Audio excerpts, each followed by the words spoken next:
Hey guys, last week we put out a post asking for some questions. Today we're going to run over those questions and hopefully Joe and I can give you all the appropriate answers. Okay, so first question, Luke Beach. What size turbos is Joe fitting to the Raptor? When will you have a tune for the next gen Raptor? Ooh, okay. So next gen Raptor, Aaron and I got one as dailies. Pretty cool cars. Currently the issue is access to the ECU. So Ford have done some pretty trick encryption, which we're waiting for somebody to crack to give us access, so then we can create a custom file for it. So prior to that, we're not doing anything. As soon as we have access, I guarantee I'll be working on a file for it. All right, but we have contacted PCM Tech. Yep. Who else? PCM Tech and HP Tuners are probably the main ones. Roland at PCM Tech is hesitant to get involved right now. They've got a lot on their plate with their Mustang development. HP Tuners seem positive, but we really don't know. So we just got to wait. So it might happen, but could be late. Might happen, but no ETA. Yeah. Same as Motec. You're fucked. All right, so Aaron, Steve asked, when do we get to see the new shop car? Steve. I don't think it fucking matters who Steve is. Do you? We've got a question from Steve Etzel. He's asking Aaron, when do we get to see the new shop car? New shop car. Okay, so I'm assuming he's referring to the Huracan STO.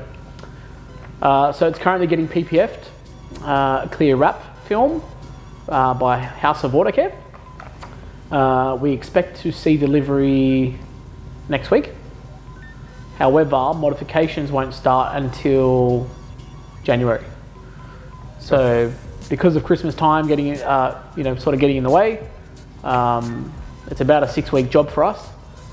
It'll give us plenty of time to prepare. And when we get back, it'll be one of the first jobs that we do. Nice. Okay. Suv Lakia. It's apparently a name. I highly doubt it though. He's most likely Greek. Got the question here. If you could build the ultimate sleeper Falcon to embarrass supercars on the street, how would you do it? This is a Joe question because he said Falcon. It's a big ask. There's not a lot you can do. I guess it'd have to be all-wheel drive to start with to even get close. Big turbo. Probably keep the 6-speed auto. And when you read embarrass, you obviously assume that it has to beat it on the street, right? Is that what you're assuming? I'm assuming so. Because if I was in a supercar and the Falcon beat me on the street, I still wouldn't be embarrassed. Yeah. Everyone's different. I guess some people like to know that they're able to beat a supercar, whether they pull up next to it on a freeway or at a set of lights or something like that, I don't know. So the best way to embarrass a supercar is to have the supercar running gear in the Falcon. Pretty much. It's probably the only way you're going to do it. I like it. All right, we'll move on. Next one for you. Another one from Steve Etzel. Why is the Lambo turbo system done so often, but the other supercars don't really get mentioned or modified to the same level or extent? What's different, or why do you think they don't get the same attention? Okay, that's a good one. Very good one, Steve. Other supercars. Okay, so what is there? There's. I'm assuming he's referring to say your Ferraris and yeah, okay. Porsches. I'm gonna bring up the supercars that I think I can think of when he says that. I guess you've got McLaren, where people do modify those. Not to a great extent, but they're also rear-wheel drive. So how far can you go with a car like that before running out of traction? I mean, I'm pretty sure they have issues from factory in terms of traction. If you turn the traction control off, you're not going anywhere fast. Same with a 488, like a Ferrari 488. Yeah. They're already super powerful, and you literally can't get the power down in factory form. Yeah, so very limited. Twin turbo V8s on both those cars are in rear-wheel drive, so it's not really ideal there. So then you've got Aventador, that's all-wheel drive. Same manufacturer, Lambo. So we actually get asked about the Aventador platform a lot more than expected. The downfall of the Aventador platform is that it's, I guess, it's not modern day tech. So having the E-gear, which is like a dry clutch, normal clutch, actuated hydraulically, and a synchro gearbox that's automatically shifted. I guess an easy way to put it is my introduction to supercars was the Huracan. I was spoiled, I guess you could say, to see this highly modern tech car. And then the first Aventador I saw, I was questioning Aaron. It's like, saw or drove? Saw, drove, even just opened the bonnet on. I was like, is this the same generation of car as the Huracan?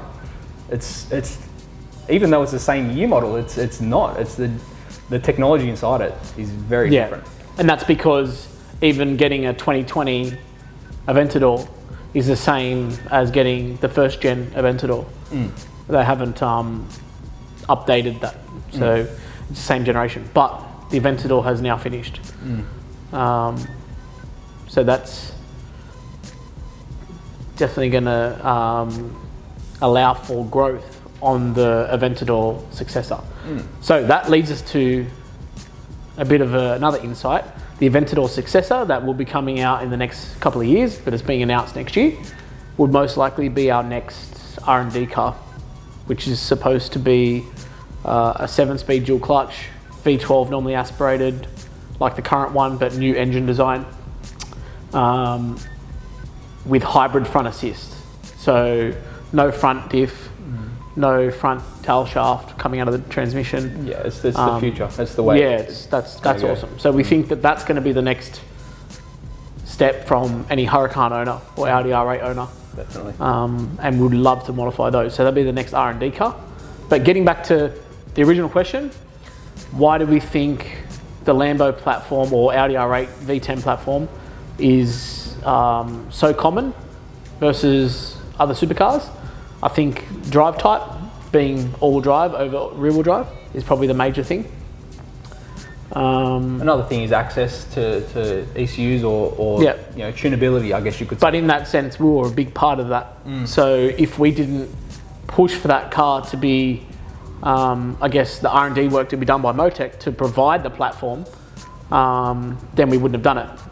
So the reason for choosing that platform for Motec to develop an ECU kit for was because it had a good engine, it had good transmission, it's all-wheel drive. That's the reason. Because if we go get a McLaren and send and push them for 12 months to do the R&D and development, they'd have to see, I guess, potential in that platform, for worldwide market to require it. Otherwise, the R&D is going to cost us a lot of money because they're not going to sell enough ECU kits. Exactly. Yeah. So, all right, we'll move on. Michael Grakowski, all-time favourite car. I guess we can both answer this one. I think we can both answer that. Yeah. All-time favourite car. Growing up, it was always the Eleanor, 67 Mustang fastback. Moving into this modern technology, I have to say that the Huracan, or the Perf in particular, it trumps everything because it's such a good car in every way. What's yours? Yeah, I guess that's there's probably a difference between poster car, because mine was a 2-door 22B STI. I've never owned a Subaru in my life, but that was on my wall. I think everyone had that. Yeah. So I guess that's the difference between dream car at that age and then getting spoiled by being able to drive all these crazy things now. I don't even know what the ultimate car is now, because I have so many of them. Yeah.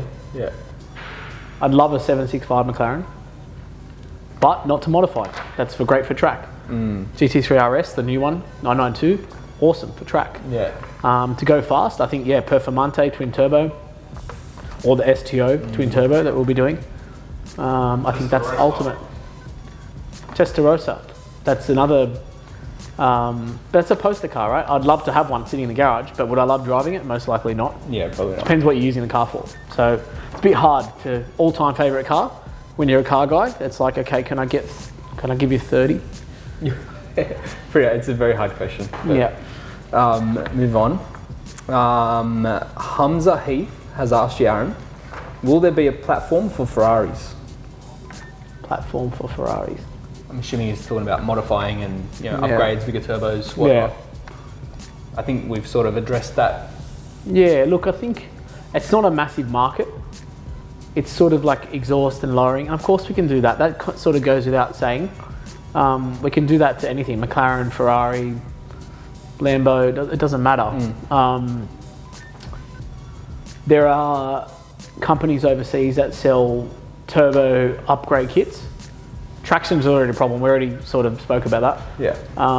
But if people want to do that, then we'd purchase the kit from an overseas distributor, and usually they include the tune file for that specific upgrade.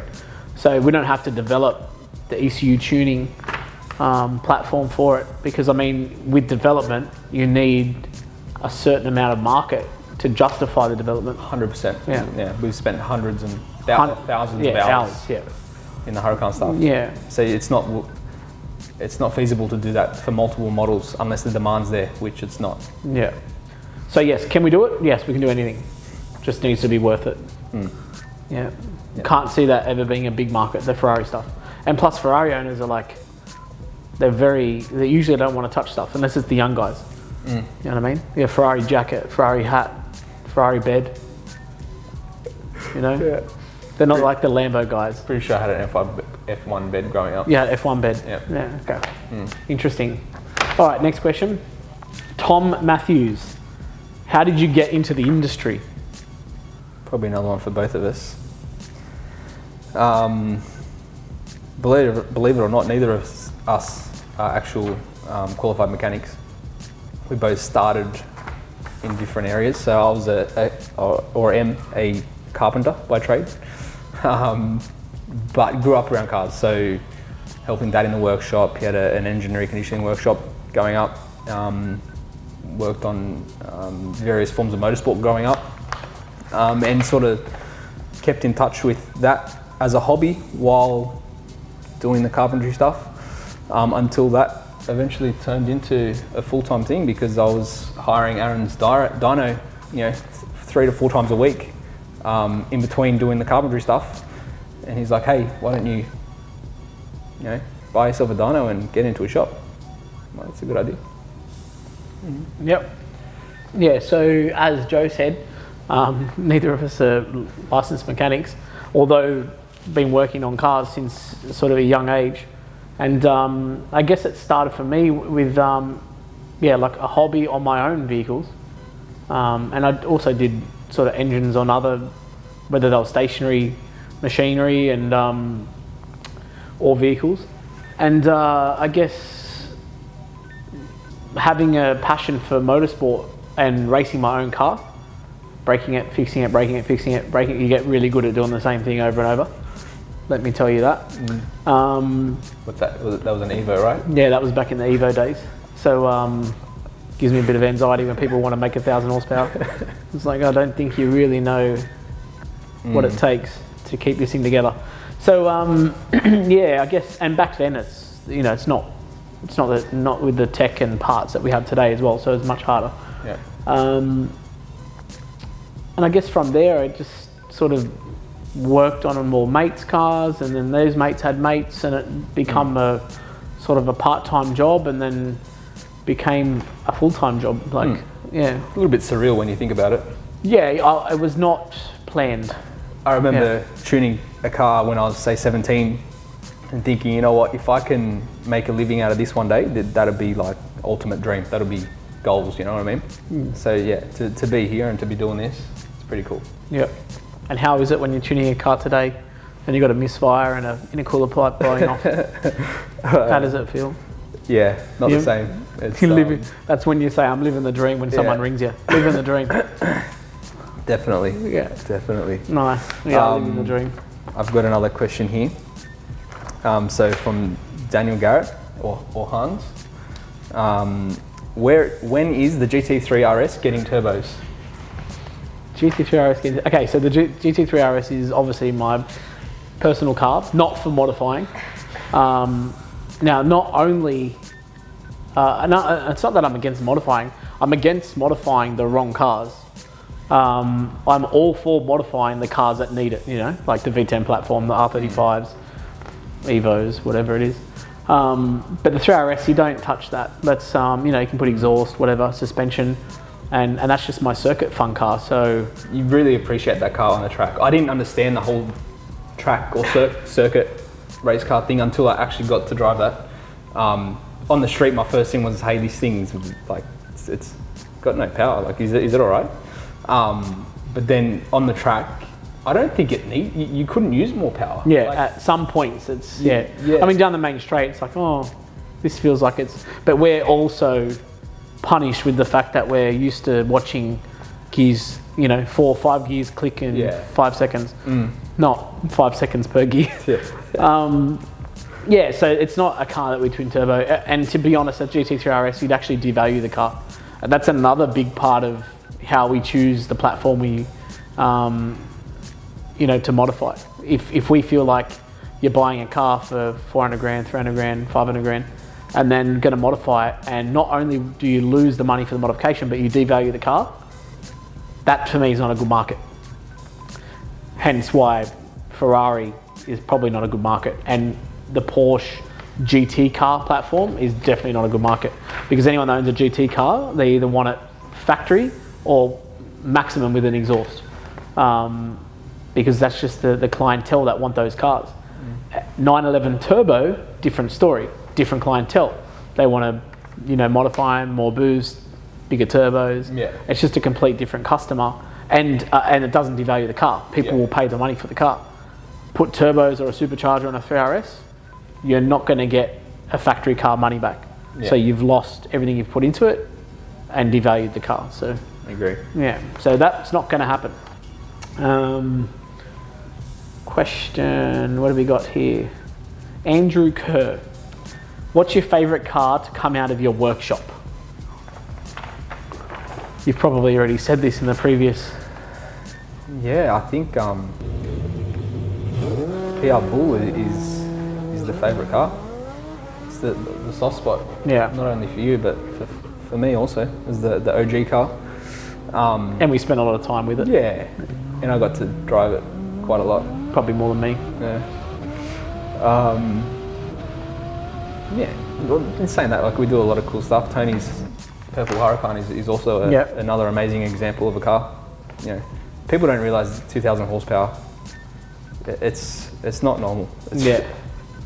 Well, I remember when we took the white Huracan, the 2,000 horsepower one, and I was in the passenger seat, you know, watching over data in Texas.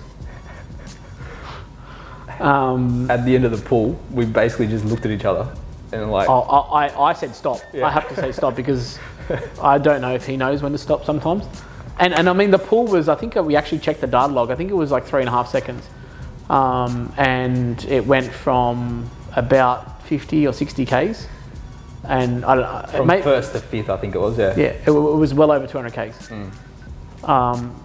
You don't, for that time, you don't actually know what's happening. Do you? Well, you hope you do, but you try and remember it. It's a blur. Really. You hear the shifts.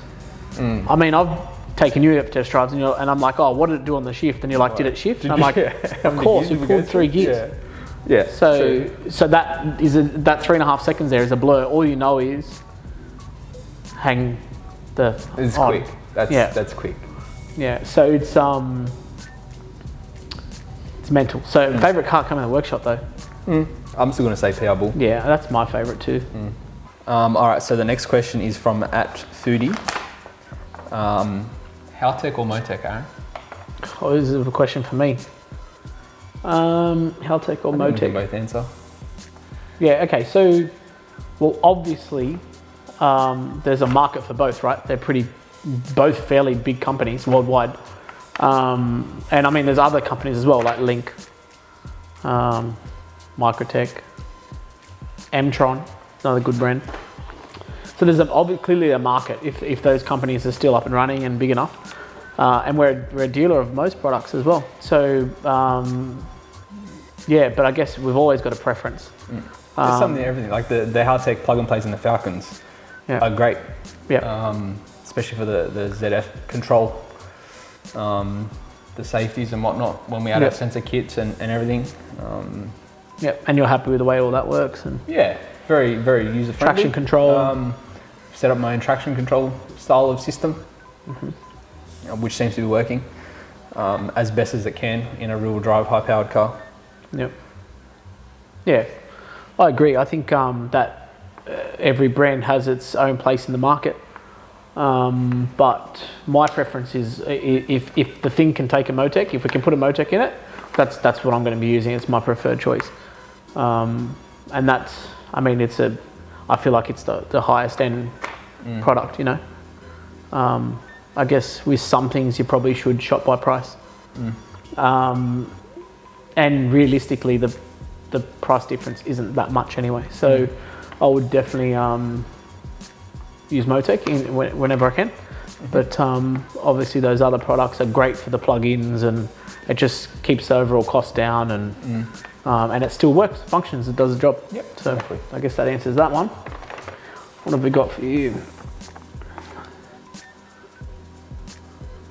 We got Mark Macquarie. Why did Regan's R35 never run another time? I think it scared the crap out of him. So let's touch on the first time he ran, which was what, 7.7 or something? First and only time it went out, when a 7.7 at 100 and I don't know. mile an hour was low because he backed off at 1,000 foot. Yeah. Launch was terrible. He got off the throttle a couple of times. Yeah, he was nervous. It was his first pass, and it was. And he wasn't supposed to do a full run. An unchecked car. Yeah. So we were trying to just get some data to see how it left, and yeah, he got off it a little bit late. Yeah, too late to have another go, and way too early to sort of get a number that was half decent. But the launch was terrible anyway, and I think with G-forces pushed him back, and his foot got off the throttle and then got back on it, and yeah, it was a bit of a hatful. But I guess, so he's asking, why did it never run again after that? Well, it's running. It's definitely running. He's been driving it. Yep. He drove it to his wedding last week. Yep. So there was definitely a period there when it was off the road. I think we had to do some work on the trans. Ended up upgrading to billet block. There was some issues along the line there with MID sleeves dropping and pushing water, and then having to redeck the block to get the height of the block down again to meet the sleeves. It's a lot of work. It's a lot of labour, and I guess money. And at the end of the day, sort of this is like Regan's hobby, not necessarily, what would you call it?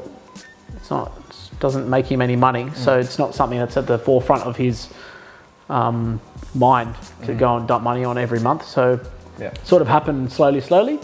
And then as it got closer to his wedding, he was like, you know what? I think I want to have the car ready for the wedding. So we're like, all right, let's get cranking, get this thing happening.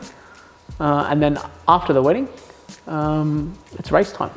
So I guess, I mean, we're running out of time this year, but I think early next year we'll definitely be taking the track. You should see some mid to low sevens, and let's keep in mind this is a full road car. So air conditioning, yes, it's dry sumped billet block, but air conditioning for all the seats. It's your typical street car these days, like everybody else. Typical street car. It's more of a street car than the claimed street cars. True. You know, it's got full exhaust. Yes, it's got dump valves. Has a cage, full interior, air conditioning. What car has air conditioning? I guess so, yeah. You put the factory seats in it. It's got electric seats. On race day, you can change those seats out for lightweight seats. But yeah, I think it's either way, you will see it back out of the track, Mark. You will definitely see it back out on the track. I think, and I hope Mark's going to help out there. Yeah, you would assume so. Check tyre pressures. Yeah. Barbecue maybe. Get him on a barbie. Yeah. I don't trust him to do tyre pressures. Yeah, last time we had him out there, he was pulling number plates off cars. All right. So Dean Bennett has asked Aaron, "Do you guys still do Evo work?" Evo work. Okay. So Evo work we do a lot. I think maybe we don't capture everything on social media. I do believe that, you know, our social media sort of presents 35% of the work that actually comes in and out of here. And that's just due to timing. You know, every job's an urgent job. So getting the car back to the customer as soon as we can is usually at the forefront. And not all the time can we take photos of cars and diamonds and whatnot. So I think in the last sort of 2 weeks only, we've had 5 Evos, decent build size Evos.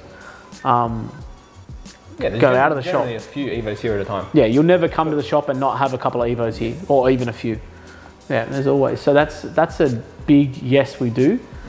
And probably mostly bigger builds, as in engine, trans, decent, ECU, reliable. Yeah, system, turbo. Yeah, like bigger jobs, but reliable.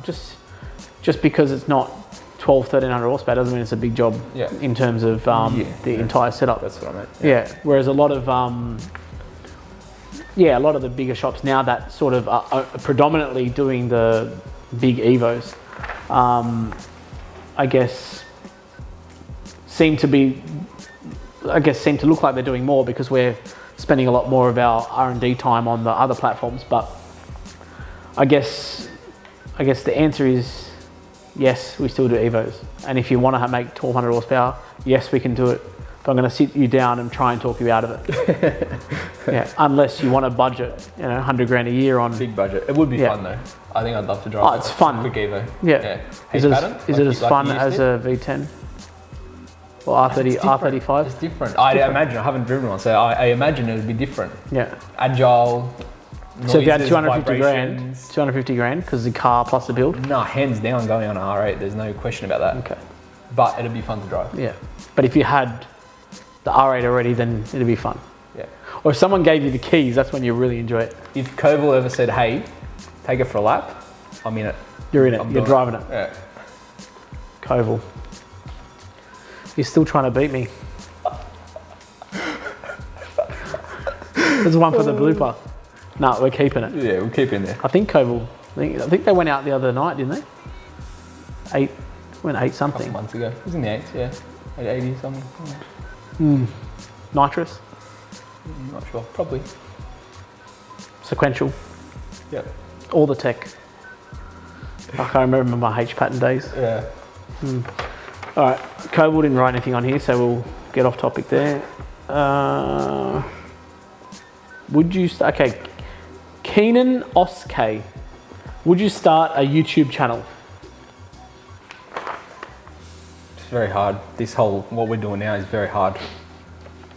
Time-wise and just doing it. Just ability? Yeah, I guess so. Yeah. We're not actors. Nah. This would never be my full-time job. No way. I couldn't do it. Yeah. But who knows? Maybe all this stuff will probably go up on our YouTube channel, which we do have a YouTube channel for precision racing. Yeah, look, we're trying to, I guess, put more content out there, but mainly for the people that sort of watch us to get to know us. And we kind of need you to tell us what you want to see. If there's something that you want to know from us, let us know and we'll do our best to make it happen. That's right. That's the whole point of the tech talks and I guess the Q&A stuff. Yeah. Okay. I've got another technical one for you. Technical. So Kirk. Yep. What benefits have you seen going from heat exchangers to using our interchillers in terms of not only power, but installation, time saving, consistency, etc.? This is Kirk from FI Interchillers. Okay. So Kirk runs a company called Forced Induction Interchillers, based in Wollongong, I think, New South Wales. We've been lucky enough to deal with him and we use his interchillers for our interchiller kits, which we produce for the V10 platform. So both left-hand drive and right-hand drive. Obviously we export the kits for the V10 platform worldwide. So yeah, I guess to touch on the differences, so obviously we used a traditional heat exchanger, radiator type, air to water cooler system previously. Obviously, if you know anything about the V10 platform, we use a water to air cooler. To cool that water, we're basically doing the opposite, using like a heat exchanger, which is like a radiator, and then relying on ambient air to cool that water.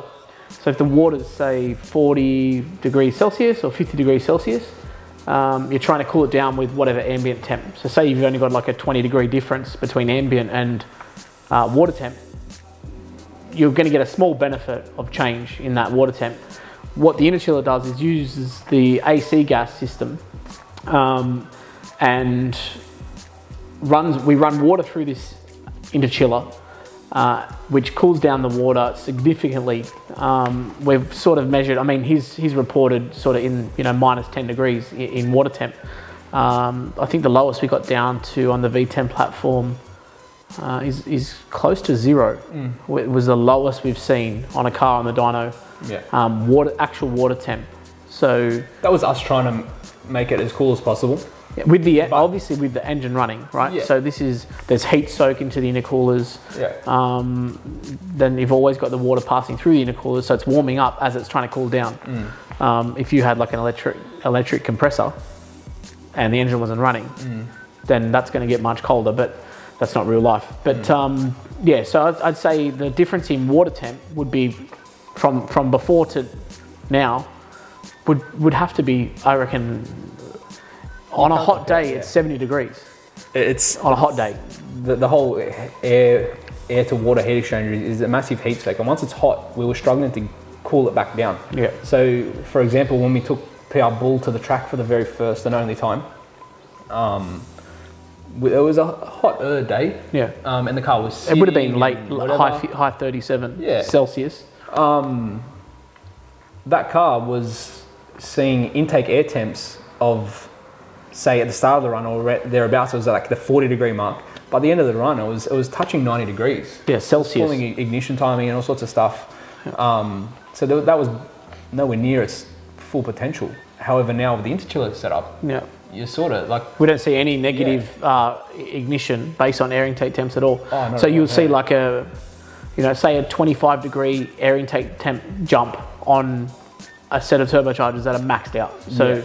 So when they're maxed out, they blow hot air. Yeah, all you're doing is blowing hot air. Yeah. So it's just going to heat everything up more. But yeah, it'll increase by say 25 degrees over a pull. Yep. But then within a few minutes, you're back down to what it was at prior to the pull. That's right. And you can be sitting there idling. Yeah. Whereas the heat exchanger system, you need to be doing laps at 100 k's an hour without boost to cool the water down so that you're good to go again. It just doesn't make sense for any form of racing. Yeah. Great for sort of just cruising on the highway and giving it hits, fine, no problem. Yeah. So we've actually included it standard with any of our twin turbo kits because of that. Yeah. It just makes no sense. The cost wasn't much more. The labour side of things is not much more. So I think it's sort of just made sense that would include it as base standard now. So once we saw just how good it was, you can't not include it. Yeah. Next question. Mark McKellar, what is your favourite car to tune, and what car have you not tuned that you would like to in the future? Can you have a favourite car to tune? It's not really like driving a car, is it? Yeah, it's anyone with a Motec in it? I guess I always get a little bit like those big loud, let's say like a big supercharger car. So I've done Dustin's. Blown LS, Commodore Ute, burnout / drag car, and they're loud and obnoxious and a little bit different, I guess you could say. So that's something noteworthy, whether it's my favourite or not. That's Haltech ECU, right? That was Nexus. Yeah. So PDM controlled. Drive-by-wire throttle. So that's your favourite car you tuned? It's so hard to pick. You can't pick a favourite. It's notable because it was pretty cool and loud and aggressive, and makes like 1500 newton-meters of torque on the hit of the throttle. The dyno was freaking out and all the rest of it. I don't know, what's your favourite car? No, I can't really answer the question. I love tuning with Motec ECUs. Yeah. And everybody that knows me knows that. So You definitely I do. think that if I can see everything and I'm in control of everything really, really well, I love it no matter what car it is. You got to admit, I remember seeing a little smirk on your face when you're tuning, I think it might have been Nick's Evo with the Holland jar in Motec, going through the gears, you know, banging the gears on the dyno. I did see a smile on your face. Yeah, I do. Yeah, that's cool. Yeah. Yeah, they're all cool. So I guess it's like saying what. Let's dumb it down a little bit.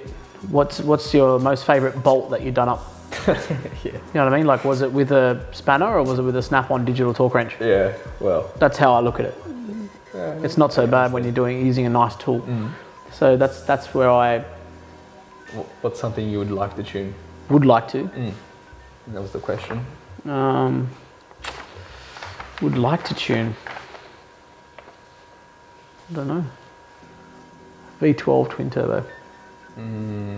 Or even aspirated just because of the sound. But I mean, I just like to have that. Yeah, it's a hard Is it one. weird for me to say that I like tuning transmissions? I guess. Like getting your head around the DL800 stuff is Yeah. that's a whole other world with WinOS. You know what? I didn't even think of that. Do you enjoy that? I like a challenge. Is that because you can have all day to yourself without talking to anybody? That's definitely a benefit. Okay, do you want to touch on the DL800 tuning that you've been working on? Yes, so You did say you liked tuning transmissions. so DL800, it's a sort of delving into a bit of a world that we haven't gone into before. But DL800 is a Huracan 7-speed dual clutch transmission, and we're trying to access a few parameters that we think would benefit the cars or you know, the tuning side of things. And it's a whole nother world. The WinOS, you know, hexadecimal coding is pretty cool, and yeah. Plus, it gives me time on my own without disruption, which is good. Yep. I guess it gives you another insight on how it works from OE. Yeah, it's just another way of understanding how things are done the right way. Yep. Meaning OE. So we can try and translate that through to the other platforms that we work on. Yep. Okay.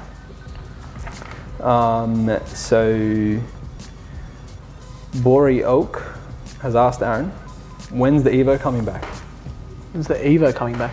I'm assuming it's referring Okay, so the Evo 9 that I had was sold to Elite Auto House. Ali, one of Ali's customers, bought it. And to my knowledge, it's sort of very close to being finished. That was a while ago now. It was a while ago, yeah. The paint and panel shop. as far Paint, as we panel, knew. Yeah. I'm sure it's got a complete new driveline setup. New turbo. I'm not sure exactly what they've done, but yeah, I think they've done their finishing touch, and I'm sure they'll be out at the track soon to finish off maybe where I'd started or left off. How long ago? Oh, It'll be what, 7-8 years ago now? nah. Since it's been raced, or since we built it into what it is. Raced. Oh yes, at least 7 years. Yeah. Yeah. All right. Next question. Johnny EV, well-known guy and well disguised. Johnny EV. He's always got an alias, doesn't he? Anyone would think that he's into EVs, Electric vehicles. But it's funny because he's actually talking about injectors. At what point do you draw the line regarding injector size, injector quantity per cylinder, swept volume on a street-driven car for both 98 octane and E85 fuel? I guess you're always trying to Use the smallest injector. to idle and cruise the car. It's going to be the most efficient, use the least fuel, idle the nicest, and then yeah. But I guess here his main question is, obviously horsepower is a given, right? So let's say we want to make 8,000 horsepower, or I shouldn't say 8,000, let's something realistic, 2,000 horsepower with a 10 cylinder because it's my favourite platform. And what are they? 5.2 litre divide 10, sort of 520 cc's per pot. I guess what would the biggest injector that you'd use, ideally, if running on 98, it's going to be what? It's going to be no more than what, 1,000 cc's. Even that's pushing it. For 98, yeah, that's pushing it. You'd like something like maybe 650, 750. Yeah. So then how do you make 2,000 horsepower on the 85? And that's the thing, right? With multiple or single? Multiple. Yeah. And that's what he's saying. Where's the crossover? Yeah. Where's the crossover point? Depends on how much the car's going to be used in what scenario. Yeah, that's true. So I guess, I think, well, here's a good, stop. You can't do that. You're tapping on my chair.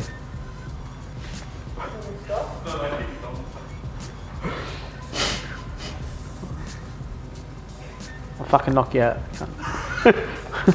All right, so I guess here's a really good example of and how the line of where we draw the line, how it kind of moves depending on the build, right? So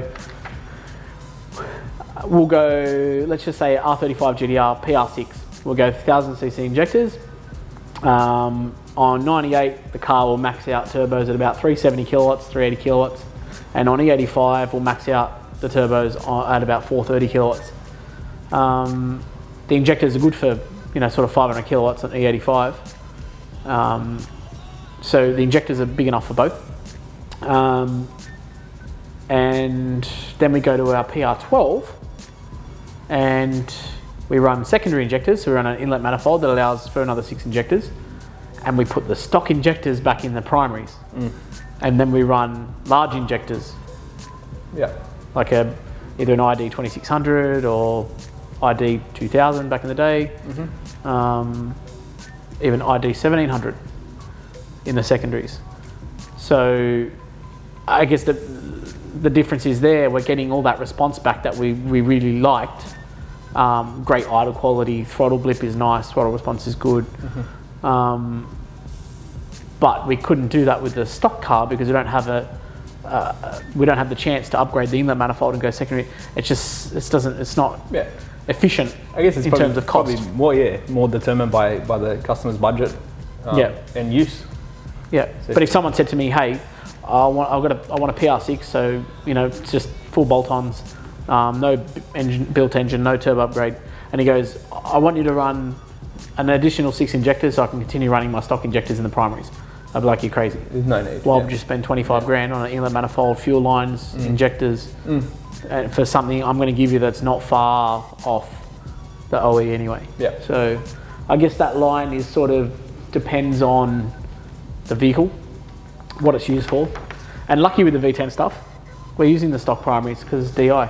Yeah. So we can put big ass secondary injectors in them. The same with the late model Mustangs. 18 plus have the DI and the port injection. Yep. Moving on. So Keenan Oskay? Sorry, mate. Keenan. Any updates, future plans with a 2,000 horsepower Lamborghini that crashed? Okay. Of course, that was, I think the owner had already told us what he was going to do within 15 minutes. So apparently he didn't really like white anyway. So I'm pretty sure there's going to be a black Huracan Evo that'll take its place. When, I guess, stay tuned, and I'm sure you'll see some footage of that. And yeah, I guess that's... So basically the car came back here eventually for us to strip our bits out of it. Yep. Engine trans, turbo kit, whatnot, to assess the damage. Yep. Which I guess we were surprised to see that was all perfect, that there was no issues. And when the comp covers had a little bit of damage on the inlet. Yep. Hurt the exhaust obviously. Needs to be remade. But apart from the exhaust, and even the comp covers reusable, there was no damage to any of the driveline, which is very super lucky. Yeah. It's a testament to how safe those cars are. For that to have happened at that speed, the driver was fine. Yep. All the driveline was fine. Just, I guess the body I guess there's a wasn't. bit of luck Yeah. involved as well. Yeah, it sort of Because hit it on the doesn't right always angle and end up everything. like that. All right. So next question, Richie Kirkbeck. When are we going to race in Queensland? So I believe we are sending some cars to race at the OzTalk Quick Street event up in Queensland. Which is when? That's in 2 weeks. 1 week? 2 weeks. This weekend? Not this weekend. Next weekend? Yeah. So that'll be pretty cool. Off street style of racing. Yeah. So drag, Quarter but mile. non-timed, and 1 8 mile, I think. 8 mile. 8 mile. Yeah. So yeah, and we would have went, but I think we've got other commitments that weekend. Otherwise, we would have taken up some other cars and sort of. Definitely something we'll look to get to in the future. Yeah. Some of our own cars. Yeah. So I guess that's in Queensland. Next question. At Angry35 has asked, any plans or thoughts on expanding PR to other states? Okay. Angry 35. So that's Aaron? yeah, From Western Aaron Australia? from WA. Yeah. Owns a PR16 R35 GTR that we finished. Was it this year? Early this year? Late Yeah. last year? Yeah.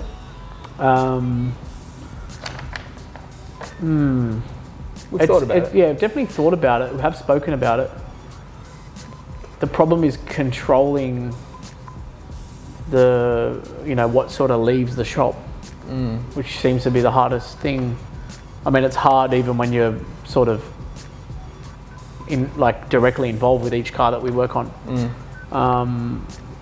So I think that if we did end up branching out, the only way I could see it working would be some kind of franchise where the people that work there have invested interest in the place, so they actually care about what they're delivering, and we're in control of all the tuning and all the transmission and engine builds.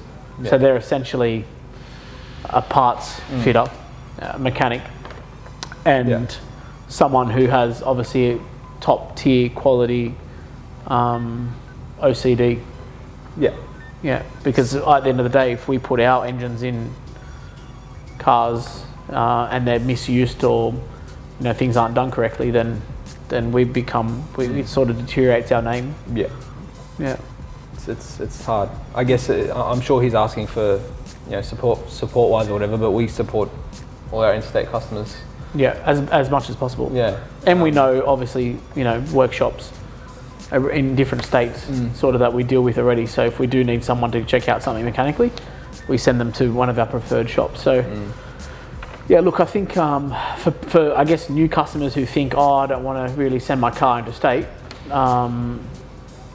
it's probably best you do at this stage, and we can always offer support.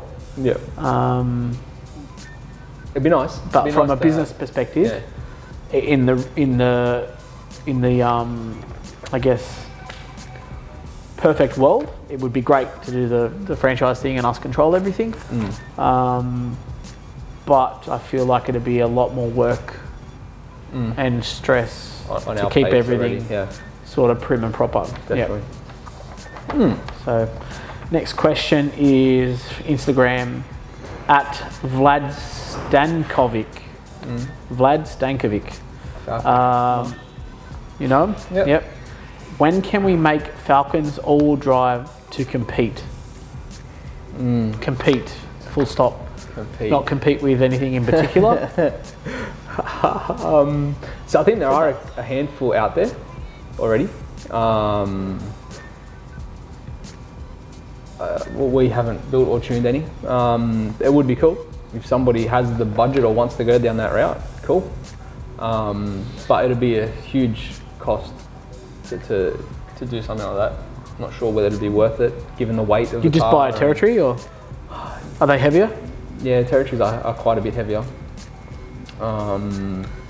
It's just different. Maybe You wouldn't spend the money on that chassis. You never get the money back, right? No way. And as discussed No before, chance. half the that's a major point on us doing R&D on something. Will it return? Is it a good investment for the customer? Because if it's not a good investment for them, it's not a good investment for us. Yeah, 100%. So probably look at a different platform if that's what you're trying to achieve. But yeah. Yep. Okay. He can compete in the rear-wheel drive class. Yeah. Skids and all that sort of fun stuff. So we've got a question from @Dayton, the pool guy. I think he's also a Western Australian customer. RS3. Oh, yes. Opinions on EV for tuning and racing. It's cool. Cool. Yeah, definitely. He'd be mates with Johnny EV, I reckon. Yeah. Yeah, good. I think it's a thing. I wish that we were in the US. I had a bigger market to play with. I ordered a Plaid, a year and a half, 2 years ago. Something like that. I know, it was ages ago. I pretty much deleted it from my memory because it hasn't happened. Yeah. With no ETA, they're like over 1,000 horsepower standard. So, and we know that if we can modify those, they're going to go quicker. Yeah. And they already have in the US. So that's definitely I think it's a good market, and I think that, I mean, look at anything electric versus petrol. Yeah. Electric's got it's instant torque. We try and achieve with the petrol stuff what they're already doing with the EV stuff. So torque control, trying to get a car down a track. Yeah. You're basically working out how much torque you can put down to propel the car. But controlling torque with a petrol engine, traditionally without Motec, is harder. So, I mean, at the same time, you want to keep turbine speed up, right? So you've got all these problems of, okay, I want to limit torque, but I want to keep the torque there for when I need it. And straight away, no delays, right? Because the race might only be for 6 seconds. Yeah. So whereas an electric car, it's like, how much torque do you want? And it's instantaneous. How much you want, and I'll give it to you. Yeah. So anyone that's driven a go-kart electric versus petrol, you'll know the difference. It's instant torque, whereas petrol, it's like got to wind up, lock up the clutch, this, that, whatever it is. Yeah. Remote control cars. I mean, all the fast remote control cars, what are they? Not electric, petrol. Yeah. So I do think that EV is definitely the way to go. And I think our first, hopefully we do get into the Tesla stuff, but I think our first car that we'll get to touch that on will be the most likely the Aventador successor, because that's hybrid front assist. So I think that'll be the first car we get to dive into some EV, although it's not full EV, it's hybrid. That'll be the first thing we get to touch. But yes, keen as for that, and definitely not against it. Although we do like noise, so hybrid is good. Next question. Mark, so @Mark_BHM05. What led to the start of PR? I feel like I sort of touched on that a little bit earlier. I guess our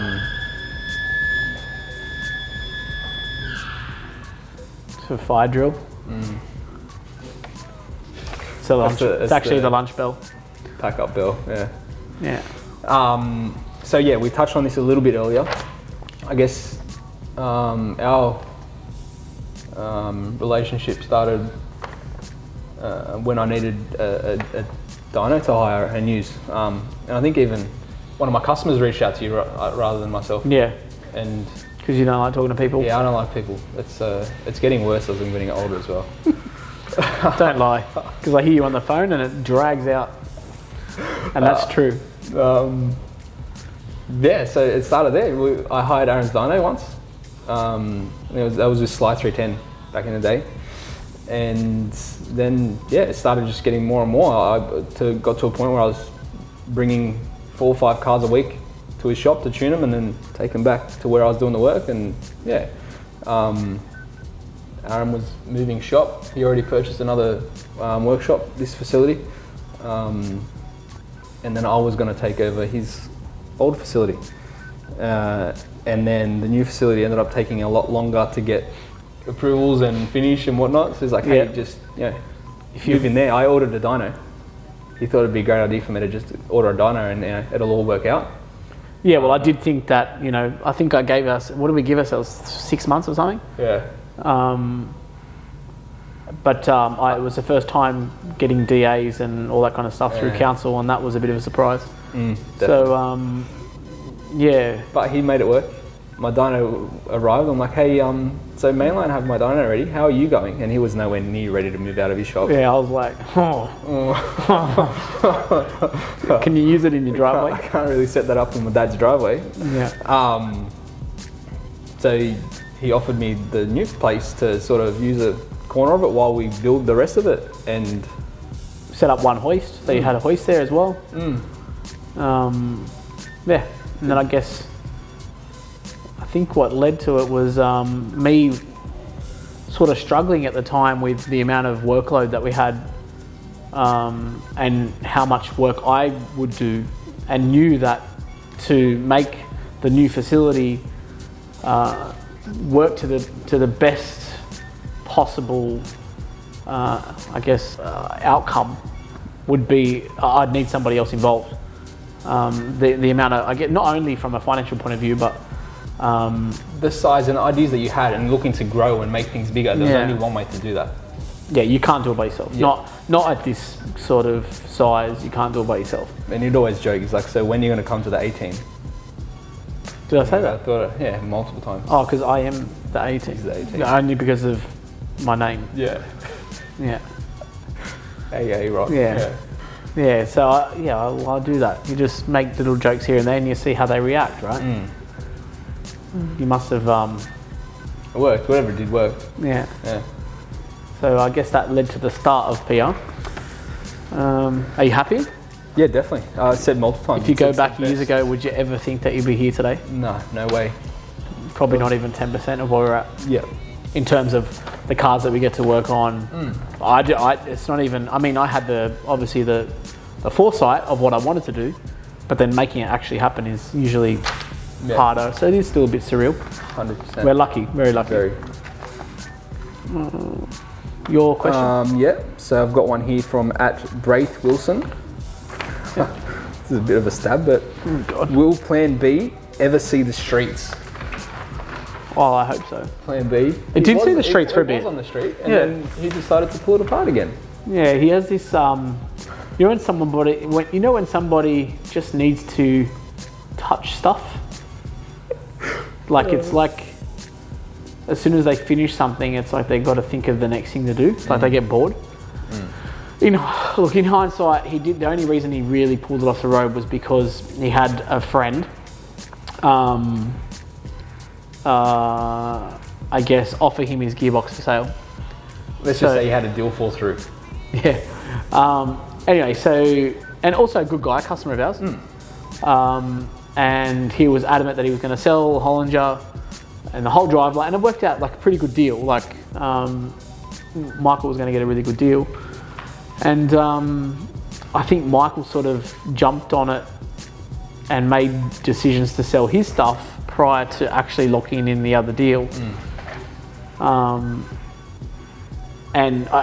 I guess he thought that it was all a done deal, right? So Michael had sort of sold his trans, got us to remove it, and then next minute he's trying to pay a deposit for the trans, and it was like, oh, I don't think I'm going to sell it anymore. So I guess with all the delays on parts and whatnot now, we've had to order a new Hollinger, and I think what's the ETA, sort of, was it 6 to 8 months or something? Yeah. No, it was something crazy. About 6 to 8 months, which it's usually sort of 3 months back in the day. So now at the moment, I guess material supply shortages and the gain in demand, I guess, has caused those delays. But yeah, so it will be on the road in about 6 to 8 months. And will be even cooler. Yes. Paddle shift. Hollinger. Yeah, and we're actually upgrading the ECU. It already had M130 GPR. Torque control. So now it's going to be the M150 GPRP Pro, which is the new torque control model package, which is the same as our standard R35 packages and V10 packages. They're all torque control. So it'd be good to get that behind a sort of normal car and not where I'm used to it. So yeah, on the road soon. Next question. @Vincent Bellantoni. do we have plans or interest in breaking records in the barra scene? You want the short answer? No. No. No interest or no plans or none of both? No interest, no plans. Yeah. I feel like I've done what I needed to do with the whole barra scene in terms of development and pushing further. I don't think there's enough or a lot to gain by pushing even further. Well, you know, we've got cars that are happy and reliable at 1200 horsepower. That sort of seems to be the happy point. The further past that you go, that's when you start having huge maintenance, not high, huge maintenance. Yeah. Which, I want to touch on that because, I mean, it seems like we're known to be pretty good at what we do on sort of every market that we do, but we're not known, and usually at the top end of each market, but we're not known worldwide to get world records for a certain model car. And that's because there's a difference between doing your job really, really well and knowing the limits of that market or that particular car, where it's as reliable as possible and for the money that you put in. 100%, yeah. Versus dumping 500 grand in 3 weeks to try and gain a record from a certain market car. Yeah. Because that's what it can cost. Exactly right. So we try and tell people that up front. So if somebody comes in and is like, hey, I want to make 2000 horsepower from my barra, I'm like, you're crazy. Don't even bother. Like, what are you trying to prove? How many barra blocks have we got left? Yeah. Yeah. There's no benefit to us to try and break those records. I'd rather put that money into an R8 or a Huracan. And then if someone said to you, we'll meet you on the street. do you want to try and break the Huracan record? Yeah. And it's like, well, how many billet blocks do I need to line up? How many transmissions do I need to line up? We know the investments that involved, and it's not worth it. No. If one day that it becomes worth it to us to go down that route, then it's a possibility. But I can't see in the future, any near future, that happening. Yeah. We're going to do it with the R35, and it's reality struck, time, money. Yeah, it's crazy. We like to be the first to have done something. Yeah. Not the last and the fastest. Because the first is usually cheaper. I mean, you're doing a lot of R&D and you're learning about the platform, but to be the fastest after 10 years of development, that's when you're dumping money, paying for the same thing over and over again and just redoing it. And that to me feels a little bit silly. Yeah. Especially if you're chasing drag numbers. So there's only one more question. At Colby_Penza, are we keen to take on apprentices? So I think Colby actually came in and done a couple of weeks work experience through his school with us, and that was pretty cool. And I'm sure he learned a lot in that time. We've been there and tried that, and it's a lot. It's a huge task to take on an apprentice. It involves a lot of our time to teach properly, and we feel like if we can't give them the attention that they need, it's not going to end well for anybody. They're not going to gain the knowledge that they need to gain, and we're not going to get out the work that we need to get out. Yeah. So I feel like we've taken a stand back approach on the whole apprentice and even a young mechanic. We'd much prefer some experience and I mean, even a fully grown tradesman, developed, mature, still needs a lot of teaching when it comes to the work that we do. So to start with nothing and jump into what we do just doesn't seem normal, or doesn't seem realistic, especially with our expectations, which are quite high. So I mean, even getting the right mechanic seems hard enough, let alone the right apprentice. And people might say, we'll get the apprentice and we'll shape him up to be what we need. And it's like, yes, that's fine if he's under your wing all day, every day. If you've got the right person, it's a lot of time dedicated to it. But I mean, don't let that put you off. Send through a resume or give us a call, have a chat. You never know. Send through a resume. Yeah, don't give Joe a call because Joe won't be available. And I definitely won't be available. Yeah, so I like how you sugarcoat it. I think that's it. What do you want me to do? It's there might be the person out there that. So you're gonna us. get off the dyno. Old mate's waiting out the front for a car to answer the apprentice's phone call. I'll see him after work. Ricky will normally take your details down, and when I get a sec, I'll give you the a difference call between me and Joe is that I'll tell you the truth whether you like to hear it or not.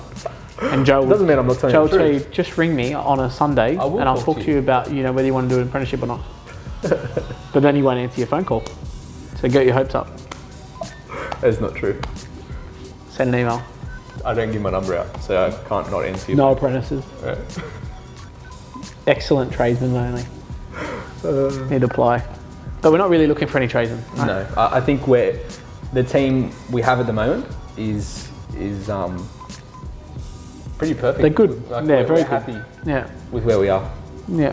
in regards to the team. So I can't And they're see all any developing. changes. They're all developing, and it's good. It's good to see over the last couple of years how everyone's sort of stepped up a notch. It's awesome. Yes. So, all right, I think we're going to wrap it up. Yeah. Is that all the questions? Yep. That's all I've got here. And I guess this sort of is our first Q&A.